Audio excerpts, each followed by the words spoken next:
Бисмиллахир-рахманир-рахим. Алхамдулиллах. Вассалату вассаламу аля расулиллах. Акыркы сабагыбызда биз Кур'ан-ы Каримди 33 саны аркылуу бетондой кылып бекем жатта деген методду айтып өткөнбүз. Ал эми бүгүн биз мээге Кур'ан-ы Каримди сиңирүүнүн же болбосо мээге жаттоону кантип программа кылуу керек, ошону айтып өтөбүз.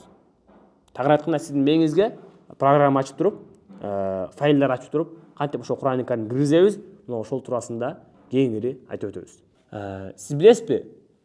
Мисалы кээ бир адамдар Кур'ан-ы Каримдеги мисалы бир 5 катарды же 5 аятты 1 мүнөттө, 2 мүнөттө же 3 мүнөттө жаттаса, өтө бат убакыттачы, тез убакытта. А кээ бирлер ошол эле 5 катарды же 5 аятты 1 саат берсең да жатта албайт. Эмне үчүн? Бул эмне адамдын зейни алсыздыгынанбы, алсыз болгон үчүнбү, же адамдын эс тутуму начар болгон үчүнбү? Жок, андай эмес. Адамдын 1 саатта жаттай албагандыгынын себеби жаттоонун жолун билбеген үчүн. Жаттоонун жеңил ыкмасын билбеген үчүн. Эгер жанагы бат жаттаган адамдар эле бул дагы эгер ошол ыкманы колдонгондо, анда Кур'ан-ы Карим жаттоо баарына өтө жеңил. Аллах Кур'ан-ы Каримде бир эмес 4 жолу валакад яссарнал Кур'ана лизикри фахал мин муддакир. Биз Кур'ан-ы Карим жаттоого жеңил кылдык. Андан үлгү алуучу барбы? Анды эске тутуучу барбы деп Кур'ан-ы Карим айткан. Имам Куртуби рахматуллахи алейхи ушул аяттын тафсиринде түшүндүрмөсүндө айтат: биз Кур'ан-ы Каримди жаттоого, лизикри деген жаттоого жеңил кылдык, аны жаттоочулар барбы дейт. Аллах Таалам өзү айтып жатса, мен жаттоого жеңил кылдым, жаттагандар барбы десе, биз аны кыйын деп түшүнгөнүбүз бул туура эмес. Башка китептерди мисалы карап байкап көрсөк, Кур'ан-ы Каримден башка кайсы бир ушундай китеп бар, дүйнөдөгү 7 жаштан баштап 70 жашка чейин аксакалдардын баары жаттаган. Андай китеп жок. Бул бир гана Кур'ан-ы Карим. Кур'ан-ы Каримди мисалы түшүнбөгөн, бир дагы сөзүн түшүнбөгөн араб эмес адамдар дагы Кур'ан-ы Каримдин баштан аяк жаттап алгандарын көрүп жатасыз. Көрүп жүрөбүз. Мунун баардыгы улуу Аллах Тааламын Кур'ан-ы Карим жаттоого өтө жеңил кылгандыгын түздөн-түз далили. Ошон үчүн ар бир адам Кур'ан-ы Карим жаттай алат жана ар бир адамда Кур'ан-ы Карим жаттоого ушундай күчү, жөндөмү бар. Эгер болбогондо Аллах Таалам бул үммөттөн кылбайт эле, Аллах Таалам бул үммөттөн жаратпайт эле. Аллах Таалам кимди ушул үммөттөн жараттыбы? Демек, анын Кур'ан-ы Каримди жаттоолгон жөндөмү бар. Демек, бүгүн биздин негизги сабагыбыз мээни жаттоого кантип программалайбыз, мына ушул жөнүндө айтып өтөбүз иншалла.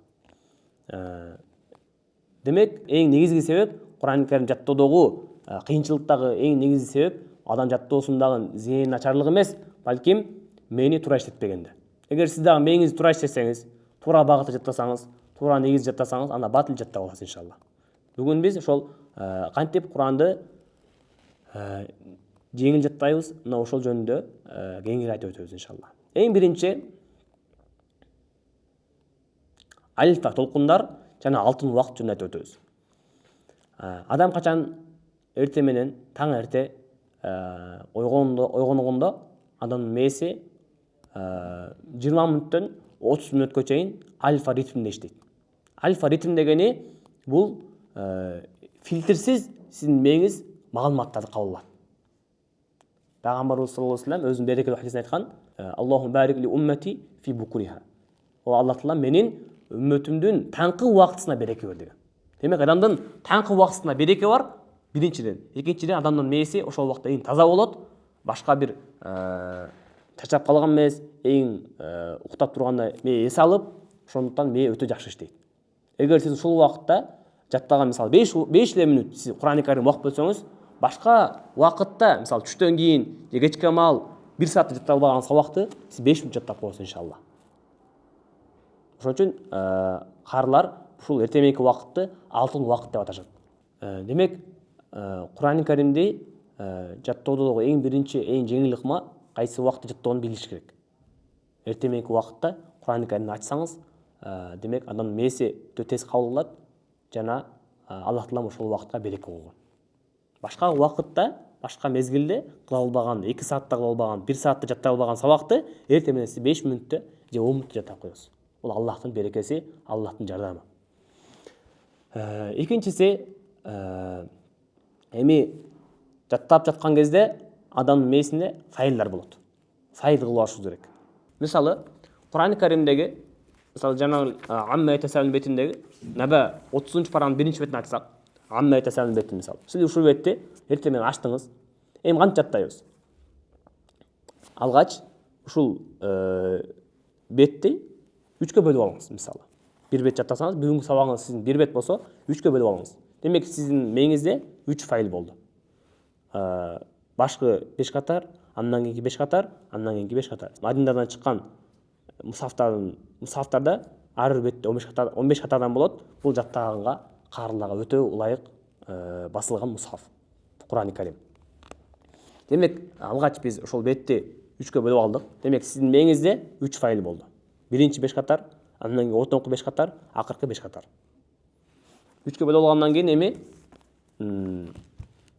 биринчи 5 катарды жана мурдагы сабакта айтып өткөндөй эле сиз 33 ыкмасы менен бекем жатта дегендей сиз бекем кылып жаттап бүттүңүз. Кийинки 5 катар жаттап бүттүңүз, андан кийин 5 катар жаттап бүттүңүз. Эми мисалы 3 бөлүккө бөлүнүп калды да. Ошол бет 3 бөлүккө бөлүндү. Ар бирин өзүнчө жаттап чыктыңыз. Жаттап жаткан кезде эң жакшы сизге сунушум биринчи 5 катар жаттап бүткөндөн кийинки 5 катар жаттап жаткан кезде жанагы мурдагы 5 катардын акыркы аятын сиз кийинки 5 катарга кошуп коюңуз керек. Мисалы, важаална сиража вахажа бул алгачкы биринчи 5 катардын акыркы аяты болду. Кийинки 5 катар ва анзална минал му'сирати маан фаджажа болду. Демек сиз алгачкы 5 катар жаттап жаткан кезде кийинки 5 катардын алгачкы аятын кошуп коюшуңуз керек. Ошондо ар бир мээдеги файлдар бири-бирине уланган болот да. Мисалы, ошондой эле сиз бир бет жаттап бүткөндөн кийинки беттин алгачкы аятындагы мисалы 3-4 катар сөздү, 3-4 сөздү кошуп коюшуңуз керек. Мисалы, Наба сүрөсүндөгү биринчи бет жаттап бүттүңүз дейли мисалы. Фадуqu falan nazidakum illa azab. Акыркы аят. Кийинки беттеги биринчи аятын кошуп коюңуз. Инна лил муттaqina mafaza. Эмне болду? Бул биринчи беттин файлы кийинки беттин файлындагы биринчи катар менен уланып калды. Ушинтип ар бир беттеги файл кийинки бет менен уланганда мээңиздеги бардык файлдар бири-бирине уланган болот. Эгерде сиз биринчи бетти ушул амма айтасалын бетинде биринчи беттин өзүн жаттасаңыз, өзүн жаттап койдуңуз дагы кийинки бетти кошкон жоксуз.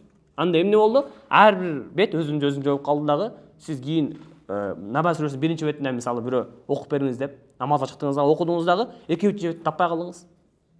Эмне болду? Демек улабаган бири-бирине байлабаган себептен болду. Ошон үчүн ар бир файлды кийинки файлга кошуп жаттап коюш керек. Ошондой эле мисалы 5 катарлыкта да ошол эле. Биринчи алгачкы 5 катар жаттап бүткөндө кийинки 5 катардын алгачкы аятын кошуп коюңуз. Мисалы айтсак, Наба сүрөсүндө биринчи бетиндеги алгачкы 5 катар важаална сиража вахажа болду. Кийинки 5 катардын башы ва анзална минал му'сират. Кошуп коюңуз. وجعلنا سراجا وهاجا وأنزلنا من المعصرات وجعلنا سراجا وهاجا وأنزلنا من المعصرات. Санак кылган кезде дагы ошону чогуу санак кылсаңыз, иншалла сиздин ар бир файлыңыз кийинки файл менен чынжырланган болот, бириккен болот. Ошондо связь болгон болот. Ошондо сиз 5 катар бүткөндө кийинки 5 катар дагы өзүңүздө мээңизге келбесе дагы тилиңиз өзү окуп кете берет. Бул албетте карылдын арасында өтө белгилүү эреже, өтө белгилүү сунуш. Кур'ан-ы Каримди жаттап жаткан кезде дагы бир негизги карылардын сунушу, алымдардын сунушу, сиз бир таза жерде, Кур'ан-ы Каримге ылайык таза жерде жаттасаңыз өтө жакшы болот. Жана мен алыстап айткан жерлерде, мисалы ызылчуу болгон жерлерден алысыраак, атайын бир бөлмөгө же сыска чыгып, бактырактардын астында жаттасаңыз, бул мээнин дагы ошол маалыматты эске алышы өтө бат болот, өтө жеңил болот. Эгер ызылчуу жерде жагандай бирөө менен сүйлөшүп жаттасаңыз, анда ошол сабагыңыз чара болуп калышы мүмкүн. Кийин аны кайра бышыкташ өтө кыйынга турат. Ошондуктан таза жерде, өзүңүз жалгыз жаратылыштын таза жеринде отуруп жаттасаңыз, иншалла Аллах Таалам дагы жаттоого өтө жеңил кылат. Бул албетте себептердин бири.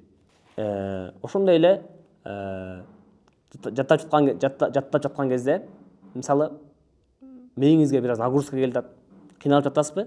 Анда бөлмөнү бир аз жыйылдатыңыз. Таза аба киргизиңиз, же болбосо сыртка бир аз сейилдеп келиңиз дагы кайрадан жаттаңыз.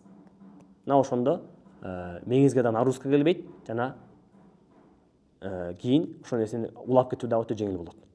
Аллах Таалам баарыбызга Кур'ан Каримди жаттап, амал кылып, бүткүл аламга жайылтканга мүмкүнчүлүк берсин.